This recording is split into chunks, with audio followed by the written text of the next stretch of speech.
Hello friends, welcome to study capsule. Study capsule में आप सभी का बहुत बहुत स्वागत है। अगर आपने हमारा चैनल अभी तक सब्सक्राइब नहीं किया तो प्लीज़ डू सब्सक्राइब इट। अगर आपको कोई वीडियो पसंद आए तो ज़रूर इसे लाइक कीजिए और शेयर भी कीजिए। चलिए फ्रेंड्स, हम आपको पहले भी बताते आ रहे हैं कि अगर आपके मन में कोई भी कमेंट हो, कम्प्लीमेंट हो या कोई सुझाव हो या फिर कोई भी डाउट हो, आप हमें विदाउट एनी हेजिटेशन मेल कर सकते हैं। हमारा ईमेल एड्रेस है studycapsule15@gmail.com। और आप फेसबुक पे भी हमें फॉलो कर सकते हो। हमारा पेज है facebook.com/studycapsule। चलिए फ्रेंड्स, आज का बहुत ही इम्पोर्टेंट टॉपिक है। इसके पहले भी हमने इस टॉपिक के 5 पार्ट अपलोड कर चुके हैं। तो आज का हमारा इम्पोर्टेंट टॉपिक है बैंकिंग कैप्सूल पार्ट 6। तो इसमें आगे बढ़ते हैं। चलिए फ्रेंड्स, हमारा पहला क्वेश्चन है, what was the purpose of setting up Narasimha committee 2। तो इसके ऑप्शंस जो है, इसमें इसका सही ऑप्शन है बैंकिंग रिफॉर्म प्रोसेस। फ्रेंड्स, मैं आपको बताना चाहता हूँ कि नरसिम्हा कमेटी जो थी, जो 1990 के दशक में कमेटी एस्टैब्लिश हुई थी। तो इसमें जो पहली committee Narasimha committee under the chairmanship of Narasimha, तो जो 1991 में इन्होंने एक रिपोर्ट दिया था। और दूसरा रिपोर्ट जो दिया था नरसिम्हा कमेटी, जो दिया था वो 1998 में दिया था। ठीक है, तो 1998 में दिया था, उसे हम नरसिम्हा कमेटी 2 कहते हैं। ठीक है, तो इसलिए इसका सही आंसर है and option B, banking reform process. तो देखिए, what was the purpose of setting up Narasimham committee 2। तो इसका सही आंसर है बैंकिंग रिफॉर्म प्रोसेस। जो भी कोई बैंकिंग में रिफॉर्म्स लाने की ज़रूरत थी तो इस रिपोर्ट में दी थी। तो ये कमेटी 2 जो है ये इसी से रिलेटेड है। चलिए फ्रेंड्स, दूसरा क्वेश्चन देखते हैं हमारा, merchant banking in India is govern by dash. तो इसके ऑप्शन है RBI, SEBI, ministry of finance, IRDA. तो ऑब्वियसली इसका आंसर है, इसका करेक्ट आंसर है ऑप्शन बी, सेबी। तो जो security exchange board of India इसे कहते हैं हम, सेबी। तो देखिए friends, SEBI merchant bankers regulation 1992 के तहत ये मर्चेंट बैंकिंग जो गवर्न होती है वो गवर्न बाय सेबी। ठीक है, सेबी जो है इसका मर्चेंट बैंकर्स रेगुलेशन एक्ट 1992, ये जो रेगुलेशंस है इसके अंडर इसका रेगुलेशन होता है, इसका गवर्नमेंट होता है, ये करते हैं सेबी। ठीक है, चलिए फ्रेंड्स, हमारा क्वेश्चन 3 है, world investment report is published by which of the following organisation. इसके ऑप्शन है world bank, UNDP, IMF and UNCTAD. तो फ्रेंड्स, इसका सही आंसर है ऑप्शन डी, अंक्टैड। ठीक है फ्रेंड्स, तो UNCTAD इसे हम कहते हैं, इसका फुल फॉर्म है United Nations conference on trade and development. ठीक है, यूनाइटेड नेशन कॉन्फ्रेंस, ठीक है, C for conference on trade and development, trade and development. ठीक है, तो इसका जो हेड ऑफिस है फ्रेंड जिनीवा में, मतलब स्विट्जरलैंड में है। ठीक है, जिनीवा स्विट्जरलैंड में इसका हेड ऑफिस है। और ये जो ऑर्गेनाइजेशन एस्टेब्लिश हुई थी ये 1964 में एस्टेब्लिश हुई थी। ठीक है, 1964 में। तो जो रिसेंट वर्ल्ड इन्वेस्टमेंट रिपोर्ट है ये पब्लिश किया था UNCTAD, मतलब United Nations conference on trade and development. ठीक है, चलिए फ्रेंड्स, नेक्स्ट क्वेश्चन है, interest on saving bank account is now calculated by banks on which of the following basis। इसमें से सही आंसर है option A, daily product basis. ठीक है, जो इंटरेस्ट कैलकुलेट होता है, सब मान लो आप जो अपने सेविंग अकाउंट में, बचत खाता जो आपका है, वो बचत खाते में आप पैसे जमा करते हैं तो उसका जो इंटरेस्ट है वो डेली प्रोडक्ट बेसिस पे कैलकुलेट होता है। ठीक है, तो इसलिए इसका सही आंसर है daily product basis. Next question, banks have different interest rates for different loan products, to which rate are they linked. तो यहाँ पे जो जितने भी ऑप्शन दिए इसमें से सही आंसर इसका option B, base rate. Friends मैं इसके बारे में और आपको डिटेल में बताना चाहता हूँ। आई थिंक मैंने इसके पहले भी पार्ट 2 या 3 में इसके बारे में बताया है आपको कि बेस रेट जो है जो मार्च 2016 तक, ये मार्च 2016 तक बेस रेट यूज़ करते थे लोन्स के इंटरेस्ट रेट डिफाइन करने के लिए। बट इसके बाद में अब यहाँ पे एक कंसेप्ट यूज होती है MCLR, marginal cost of fund based lending rates. ठीक है, MCLR अब यूज़ होता है, अब बेस रेट यूज़ नहीं होता है। फिर भी इन दोनों में से कोई भी ऑप्शन आता है तो आप ध्यान में रखिएगा, एक तो बेस रेट आता है तो बेस रेट सिलेक्ट कीजिए, अदरवाइज इसका ऑप्शन आएगा MCLR, तो MCLR is the right answer. ठीक है, चलिए फ्रेंड्स नेक्स्ट क्वेश्चन देखते हैं। JS वर्मा कमेटी फॉर, तो इसमें से ऑप्शंस जो है इसमें सही आंसर है strengthening of weak banks, option A strengthening of weak banks. तो जो भी कोई वीक बैंक से जो अभी मतलब बैंकरप्ट होने लगी है, तो ऐसी बैंकों के लिए एक कमेटी एस्टेब्लिश हुई थी जिसके चेयरमैन थे, जिसके हेड थे JS वर्मा। तो ये जो JS वर्मा कमेटी है वो स्ट्रेंथनिंग ऑफ वीक बैंक्स के लिए एस्टेब्लिश हुई थी। नेक्स्ट क्वेश्चन है 7th question, a date becomes time barred after dash. तो फ्रेंड्स इसका सही आंसर है option C 3 years, option C 3 years.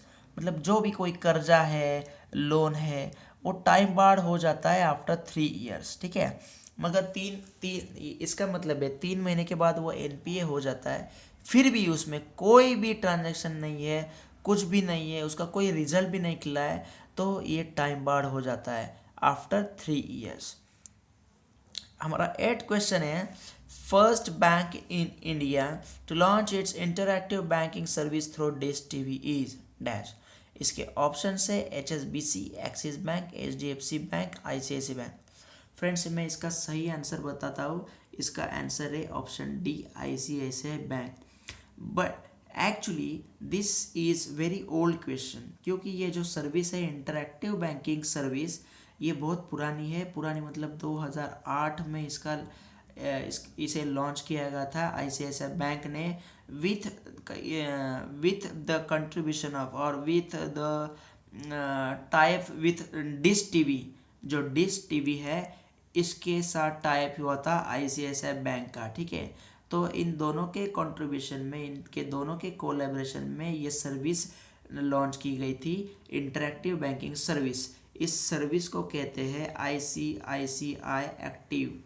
ठीक है, जो 2008 में लॉन्च की गई थी। चलिए फ्रेंड्स नेक्स्ट क्वेश्चन है हमारा, Nainital bank is a subsidiary of. इस ऑप्शन में से सही आंसर है option D bank of Baroda. ठीक है, तो इसके बारे में मैं आपको बताता हूँ कि ये जो नैनीताल बैंक है तो इसका हेड ऑफिस है मल्लीताल, जो नैनीताल में है उत्तराखंड स्टेट में। तो इसके देखिए ध्यान में रखिएगा, नैनीताल बैंक नैनीताल में और उत्तराखंड स्टेट में। तो उत्तराखंड के मल्लीताल में ये नैनीताल बैंक है। ठीक है, ये ध्यान में रखिएगा। तो ये जो बैंक ऑफ बड़ौदा है इसके 98.6% स्टेक है ये नैनीताल बैंक में। सबसे ज़्यादा स्टेक है ये बैंक ऑफ बड़ौदा के है, अराउंड, इसका मतलब है अराउंड 99%। तो इसके चेयरमैन है मुकेश शर्मा। ठीक है, हमारा नेक्स्ट क्वेश्चन है, maximum amount of cheque is. इसमें से सही आंसर है ऑप्शन डी नो लिमिट। कोई भी चेक के लिए लिमिट नहीं होता है, जितने भी अकाउंट में पैसे हैं आप उस अमाउंट का चेक दे सकते हैं, इसलिए इसका सही आंसर है नो लिमिट। चेक का कोई भी लिमिट नहीं होता।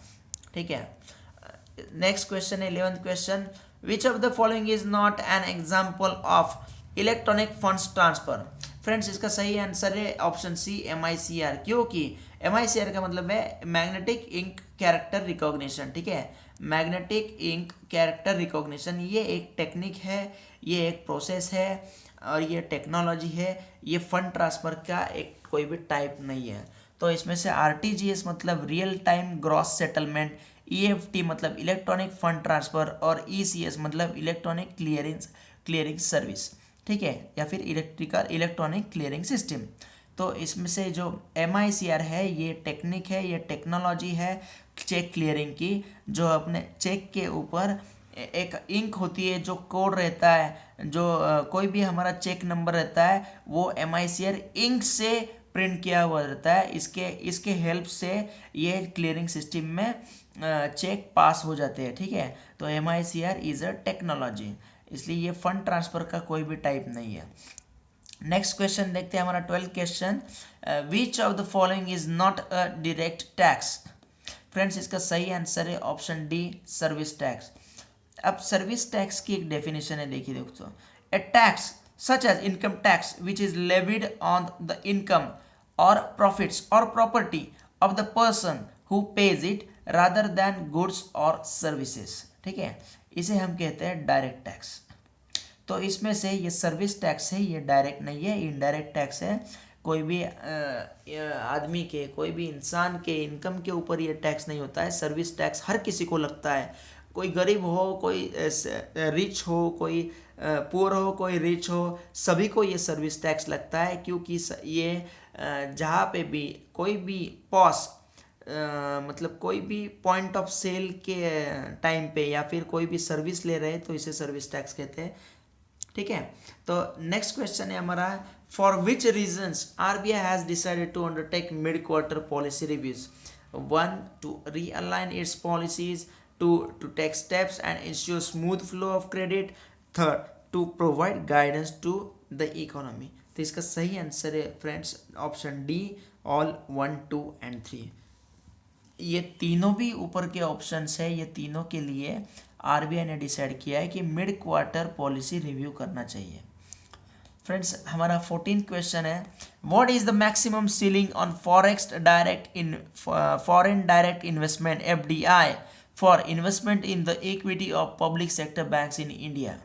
फ्रेंड्स इसका सही आंसर है 20%, क्योंकि बात चल रही थी गवर्नमेंट ऑफ इंडिया की, फिनेंस मिनिस्ट्री की, कि जो पब्लिक सेक्टर बैंक्स है, PSB है, तो इसमें 49% तक स्टेक ला सकते हैं, बट ये अभी तक आगे के बजट में आ सकता है, अभी तक इम्प्लीमेंट नहीं हुआ है। इसलिए इसका सही आंसर है 20%। जो भी पब्लिक सेक्टर बैंक्स है इसमें फॉरेन डायरेक्ट इन्वेस्टमेंट जो है FDI, ये 20% तक ही सीमित है, इसका लिमिटेशन 20% है। चलिए नेक्स्ट क्वेश्चन देखते हैं, 15th question, for which of the following purposes an asset management company is promoted. Friends इसका सही आंसर है option B, to manage the funds of mutual fund. AMC जहाँ पे है आप ध्यान में रखिएगा, AMC मतलब म्यूचुअल फंड, ठीक है। तो AMC is related to mutual fund, इसलिए इसका सही आंसर है option B.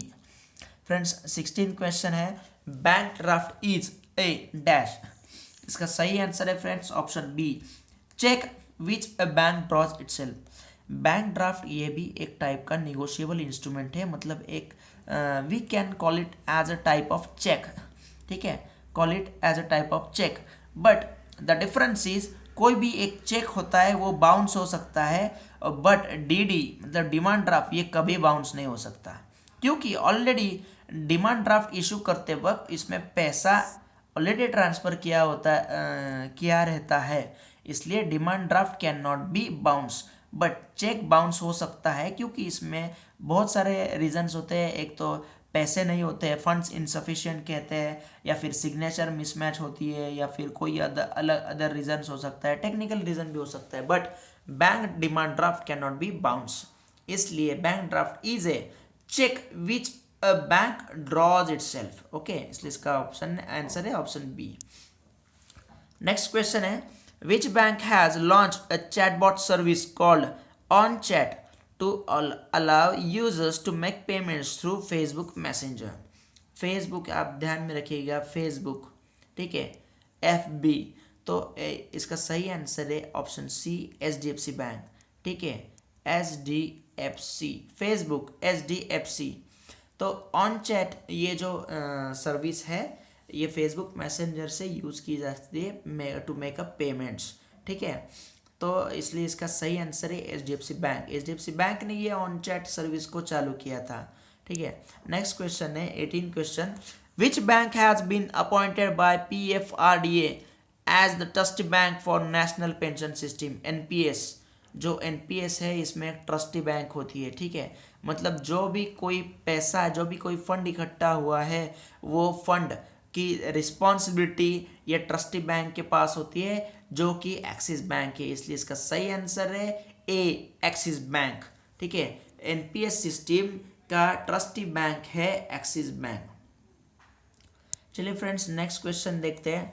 Pension fund regulatory and development authority PFRDA is authorised by dash. इसका सही आंसर है friends and option D, ministry of finance. तो ये जो PFRDA है ये authorise by ministry of finance, department of financial services, department of financial services. चलिए friends, next question देखते हैं। हमारा 20th क्वेश्चन है, the headquarters of pension fund regulatory and development authority. ध्यान में रखिएगा, इसका फुल फॉर्म भी पूछा जा सकता है, pension fund regulatory and development authority. तो इसका हेड ऑफिस है न्यू दिल्ली में। ठीक है फ्रेंड्स, न्यू दिल्ली इसका ऑफिस है PFRDA का, न्यू दिल्ली में। चलिए नेक्स्ट क्वेश्चन देखते हैं। हमारा 21st क्वेश्चन है, which of the following became the first state to implement NPS for its newly appointed employees from the financial year 2003 to 4। इसका सही आंसर है ऑप्शन ए, तमिलनाडु। चलिए फ्रेंड्स, नेक्स्ट क्वेश्चन देखते हैं। हमारा 22 question, open market operations of central bank purchase of central bank or sale and purchase of. Option इसका सही answer है option C, government security. Friends, जो OMO है, open market operations, refer to the buying and selling of government securities in the open market in order to expand or contract the amount of money in the banking system facilitated by Federal Reserve Fed। तो ये जो OMO है इसका of central bank or sale and purchase of, मतलब ये जो market ये operations में कवर होता है गवर्नमेंट सिक्योरिटीज। नेक्स्ट क्वेश्चन है हमारा 23 question, banking ombudsman scheme is applicable to. चलिए फ्रेंड्स, इसका सही आंसर है ऑल बैंकिंग कंपनीज। जो बैंकिंग ओम्बड्समैन है ये ऑल बैंकिंग कंपनीज के लिए एप्लीकेबल है। और इसमें और एक आपको ऐसे भी क्वेश्चन पूछा जा सकता है कि इंश्योरेंस ओम्बड्समैन, तो ये insurance ombudsman all insurance companies के लिए है। चलिए नेक्स्ट क्वेश्चन है हमारा 24th question, which of the following is the first regional rural bank of India. ठीक है फ्रेंड्स, तो इसका सही आंसर है ऑप्शन बी, प्रथमा बैंक। या आप ऐसे भी सिंपली याद रख सकते हैं, इसके नाम से ही हम याद में रख सकते हैं कि फर्स्ट RRB जो है ये प्रथमा बैंक है, प्रथम बैंक, प्रथमा बैंक। ठीक है, इस प्रथमा बैंक का स्पॉन्सर जो है सिंडिकेट बैंक है। ठीक है, ध्यान में रखिएगा, प्रथमा बैंक का स्पॉन्सर है सिंडिकेट बैंक। चलिए 25th क्वेश्चन देखते हैं और हमारा लास्ट क्वेश्चन है, India post payment banks will offer, ये जो IPPB है ये ऑफर करेगी डैश। इसका सही आंसर है ऑल ऑफ दिस, क्योंकि इस बैंक में ये एक स्मॉल पेमेंट बैंक्स करके इस्टेब्लिश हुई है। इसमें इन सारी तरह की फैसिलिटीज़ अवेलेबल है, फॉरेक्स है, म्यूचुअल फंड है, पेंशन है और इंश्योरेंस भी है। इसलिए इसका सही आंसर है option E, all of these. चलिए फ्रेंड्स, इसके साथ में हम हमारा ये सेशन भी एंड करते हैं, इस सेशन को भी क्लोज करते हैं। हमने अभी तक 5 और ये 6th सेशन इसमें बैंकिंग कैप्सूल में कवर किया है। तो अगर आपको कोई भी कमेंट हो या फिर कोई भी डाउट हो तो आप हमें मेल कर सकते हैं। हमारा ईमेल एड्रेस है studycapsule15@gmail.com। और मेरी एक रिक्वेस्ट है कि आपने अभी तक हमारा चैनल सब्सक्राइब नहीं किया है तो प्लीज़ डू सब्सक्राइब इट। अगर कोई वीडियो पसंद आए तो ज़रूर इसे लाइक कीजिए और शेयर भी कीजिए। ठीक है, और आप हमें फेसबुक पेज पे भी फॉलो कर सकते हैं। हमारा फेसबुक पेज है facebook.com/studycapsule। फ्रेंड्स, इसी के साथ मैं आपसे अलविदा लेना चाहूँगा और आपके आने वाली एग्ज़ाम्स के लिए, इंटरव्यूज़ के लिए आपको फिर से एक बार बेस्ट ऑफ लक कहना चाहूँगा। Thank you very much.